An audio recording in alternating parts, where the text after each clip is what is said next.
ഇത് mass മോട്ടോഴ്സാണ്. Honda ആക്റ്റീവോ 125 BS6 model വണ്ടി general സർവീസായിട്ട് നമ്മൾ വർക്കിന് വേണ്ടിയിട്ടുണ്ട്. അതിൻ്റെ മെയിനായിട്ടൊരു കംപ്ലയിൻറ്റ് എന്ന് പറഞ്ഞാൽ സൈലൻസറിൻ്റെ ബോൾട്ട് ഒടിഞ്ഞ് പോയിട്ടുണ്ടായിരുന്നു.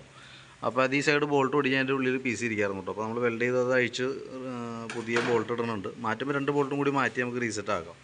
പിന്നെ സർവീസിൻ്റെ ഭാഗമായിട്ട് നമ്മളതിൻ്റെ ബ്രേക്ക് തുടങ്ങി ബാക്കിയുള്ള ഭാഗങ്ങൾ ചെക്ക് ചെയ്യുന്നുണ്ട് കേട്ടോ. ബ്രേക്ക് ലൈനറൊക്കെ നമുക്ക് അത്യാവശ്യം ഉപയോഗിക്കാനുണ്ട്. ബ്രേക്ക് ക്യാമിനൊക്കെ ചെറിയൊരു ടൈറ്റ് തുടങ്ങിയിട്ടുണ്ടായിരുന്നു. അപ്പോൾ അതൊക്കെ ഒന്ന് അഴിച്ച് ക്ലീൻ ചെയ്ത് ഗ്രീസ് ചെയ്ത് ഇടുന്നുണ്ട്.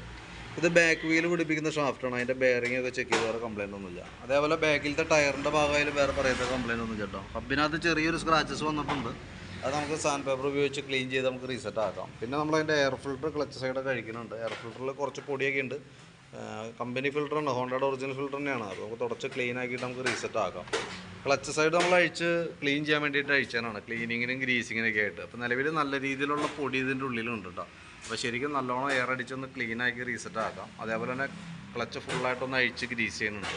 അതിൻ്റെ variator body boss drive roller അടക്കം തന്നെ യൂണിറ്റാണ്. നിലവിൽ വേറെ കംപ്ലയിൻ്റ് ഒന്നുമില്ല. ക്ലച്ച് ഷൂൻ്റെ ഭാഗത്തായാലും വേറെ പ്രോബ്ലം ഒന്നുമില്ല. ഈ റബ്ബർ സെറ്റ് ചെറുതായിട്ട് ജാമായി തുടങ്ങിയിട്ടുണ്ട്, ചതഞ്ഞ് തുടങ്ങിയിട്ടുണ്ട്. അപ്പോൾ അതൊന്ന് മാറ്റിയിട്ടേക്കാം. അതിന് ശേഷം നമുക്ക് നല്ല രീതിയിലൊന്ന് ക്ലീൻ ചെയ്യാം. ഈ കിക്കറിൻ്റെ വീലൊക്കെ ഒന്ന് അഴിച്ച് ഗ്രീസ് ചെയ്ത് റീസെറ്റ് ആക്കാം. പിന്നെ ബെൽറ്റിൻ്റെ കണ്ടീഷൻ നമ്മൾ നോക്കി. നിലവിൽ ഇപ്പോഴത്തെ കണ്ടീഷനിൽ കുഴപ്പമൊന്നുമില്ല. കമ്പനി ബെൽറ്റ്, ഹോണ്ടയുടെ ഒറിജിനൽ ബെൽറ്റാണ് കിടക്കണേ.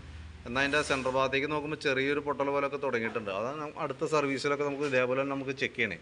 ജനറൽ സർവീസായിട്ടാണ് പറയണമെന്നുണ്ടെങ്കിൽ ഇതേപോലെ തന്നെ നമ്മൾ അഴിച്ച് ചെക്ക് ചെയ്യും. കൂടുതൽ കംപ്ലയിൻ്റ് ആയിട്ട് തോന്നുകയാണെങ്കിൽ അടുത്ത സർവീസിൽ നമുക്കത് മാറ്റി കളയാം കേട്ടോ. പിന്നെ അതേപോലെ തന്നെ എഞ്ചിൻ ഓയിൽ മാറ്റുന്നുണ്ട്. ഓയിൽ ചേഞ്ച് പറഞ്ഞിട്ടുണ്ട്. അപ്പോൾ അതും കൂടി ചെയ്യുന്നുണ്ട് കൂട്ടത്തിലൂടെ. എഞ്ചിൻ ഹെഡിൻ്റെ ഭാഗത്ത് ചെറിയൊരു ലീക്ക് കാണുന്നുണ്ട്. അത് നമുക്ക് പവർ ഗ്യാസ്കറ്റിൻ്റെ ലീക്കാണ്, റബ്ബർ ബീഡിങ്ങിൻ്റെ. അത് കൈയോടെ നമുക്കതൊന്ന് അഴിച്ച് മാറ്റി റീസെറ്റ് ആക്കാം.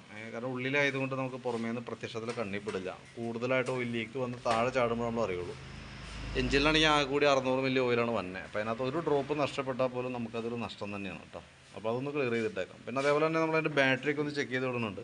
ബാറ്ററി ടാറ്റയുടെ ബാറ്ററിയാണ്, വണ്ടി വന്നപ്പോൾ ഉള്ള ബാറ്ററി ഇരിക്കണേ. എൻ്റെ വോൾട്ടൊക്കെ നോക്കുമ്പോൾ 12.95 വരെ കാണിക്കുന്നുണ്ട്.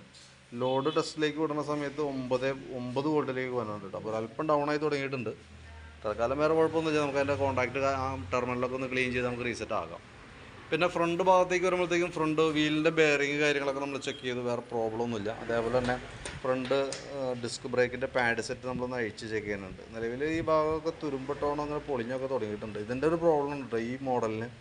ഇത് കുറേ കഴിഞ്ഞ് കഴിയുമ്പോഴത്തേക്ക് ഇത് full brake pad full set ഉപയോഗിച്ച് തീർന്നേക്കാളും പിന്നെ ഈ ഇതുമ്പോൾ ശരിക്കും ഈ പ്ലേറ്റുമ്പോൾ ഈ ലൈനർ പീസ് ഒട്ടിച്ച് വെച്ചാനാണ്.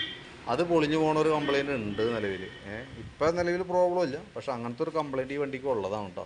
തൽക്കാലം നമ്മളൊന്ന് ക്ലീൻ ചെയ്ത് റീസെറ്റ് ആക്കിയേക്കാം. അതേപോലെ തന്നെ ബ്രേക്ക് കാലിപ്പർ ബ്രാക്കറ്റ് ഒന്ന് അഴിച്ച് ഗ്രീസ് ചെയ്ത് ഇടുന്നുണ്ട്. പിന്നെ ടയർ പ്രഷർ കാര്യങ്ങളൊക്കെ നമ്മൾ കൂട്ടത്തിൽ കൂടെ ചെക്ക് ചെയ്ത് ഇടുന്നുണ്ട്. ഹോൺ ഇൻഡിക്കേറ്റർ തുടങ്ങിയിട്ട് അതിൻ്റെ ഭാഗങ്ങളൊക്കെ നോക്കി നമ്മൾ ക്ലിയർ ചെയ്ത് ഇടുന്നുണ്ട്.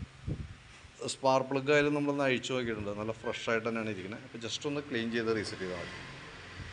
അപ്പോൾ ഇതൊക്കെയാണ് മെയിനായിട്ട് നമുക്ക് ചെയ്യേണ്ടി വന്നത്. ജനറൽ സർവീസിന് പുറമെ നമുക്ക് അഡീഷണൽ ആയിട്ട് വന്നേക്കുന്നത് സൈലൻസർ ഒടിഞ്ഞ് പോയേക്കുന്നത്, ബോൾട്ട് പൊട്ടിയേക്കുന്നതാണ്. അപ്പോൾ അതും കൂടി കൂട്ടത്തിൽ കൂടെ നമ്മൾ ക്ലിയർ ആക്കുന്നുണ്ട്. നമുക്ക് അതിൻ്റെ ജനറൽ സർവീസും വാട്ടർ സർവീസും എഞ്ചിൻ ഓയിലടക്കം എല്ലാം ഉള്ള ഒരു എസ്റ്റിമേറ്റ് ഞാൻ വാട്സാപ്പിലേക്ക് ഇട്ടേക്കാം കേട്ടോ. വർക്ക് കംപ്ലീറ്റ് ആകാൻ വിളിക്കാം. ഏകദേശം ഒരു 6:30-7 മണിക്കുള്ളിലാണ് തീരുള്ളൂ കേട്ടോ.